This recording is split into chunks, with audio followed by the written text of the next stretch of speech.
Hello, welcome back to my channel. If you're new around here, my name's Kit, and this is not my world. I'm at a castle.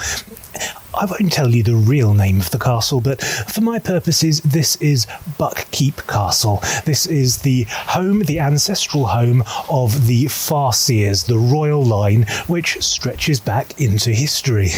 And this is episode 2 of my Robin Hobb reading vlog. At the end of the last episode, I was a few chapters away from the end of book 1. Now I'm halfway through book 2, so I'll just catch you up briefly.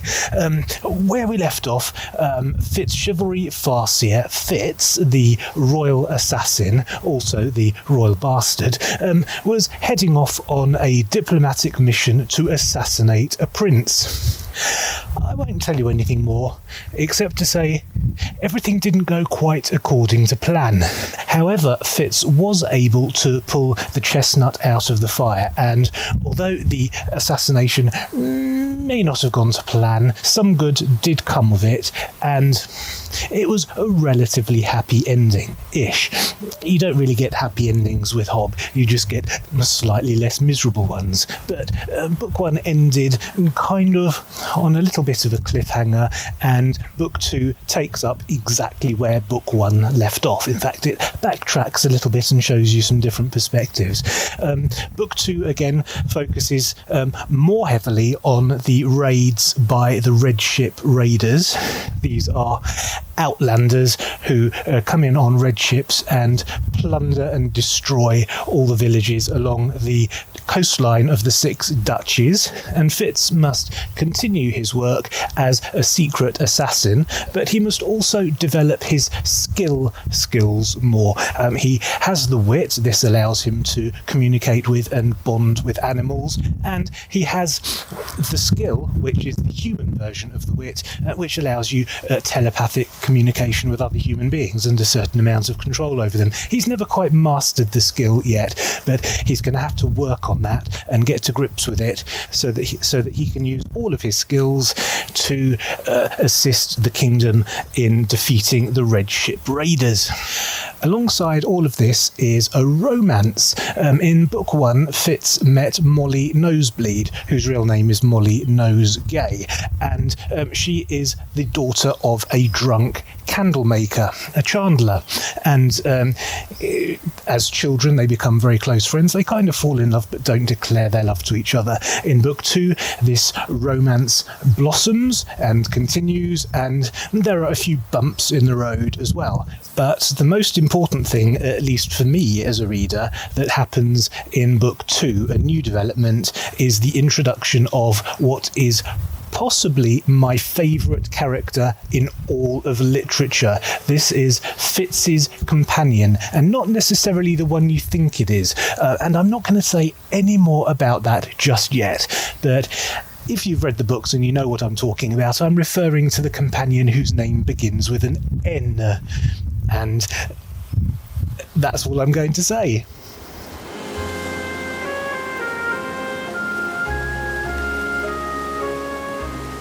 One of the big developments that happens in book 2 is that Fitz, who had formerly operated in the shadows as an assassin, now comes out of the shadows and trains as an axe warrior. Turns out he's pretty crap with a sword, but quite skilled with an axe. So he has his training in axe wielding, and he also trains to crew a boat. A big boat, a warship, one of the first brand new warships built by the Six Duchies to counteract the threat of the Red Ship Raiders. So Fitz becomes a crew member on the ship and a warrior, and distinguishes himself in battle.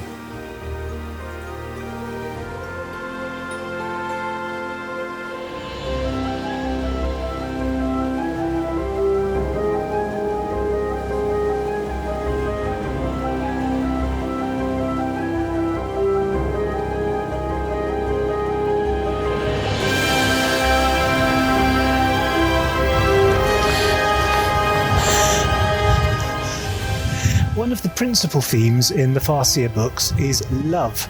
The love between Fitz and Burek, the stable master who first takes Fitz in at the age of 5 in book 1. The love between Fitz and Molly, the candlemaker's daughter who Fitz falls in love with, also in book 1 as a child, and they grow into adulthood together. The love between Fitz and the many animals that come into his life. These are crucially important. In fact, in my opinion, the most important relationships in the whole series. The love between Fitz and Verity, Prince Verity, who is Fitz's master in the skill. The good master, not the shitty one from the first book.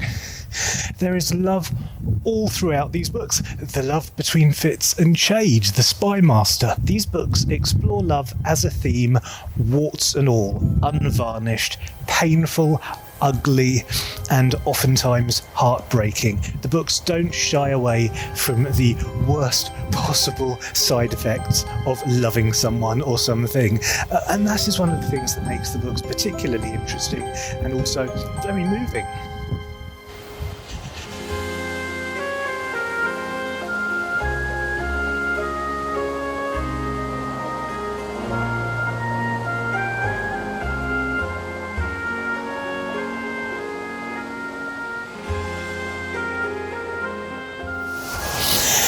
I have to say, the whole reading experience this time round has been so much better than my original experience, and I thoroughly enjoyed it the first time.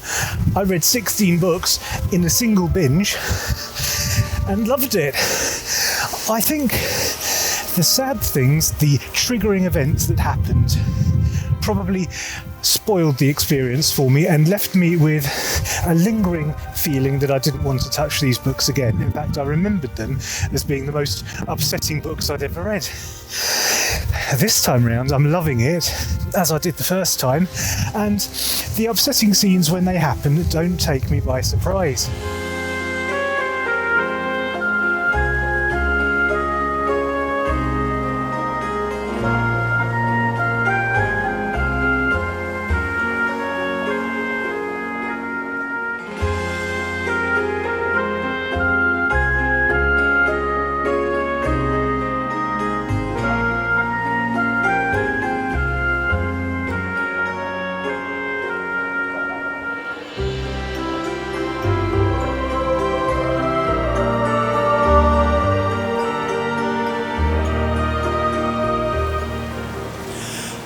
I think it's quite fitting that the weather here today is being so changeable.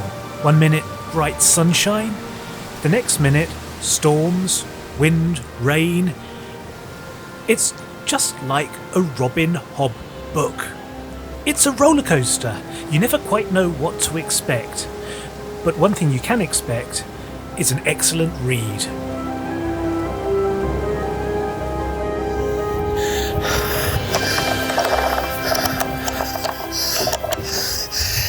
This ought to keep the Red Ship Raiders out of Buckkeep.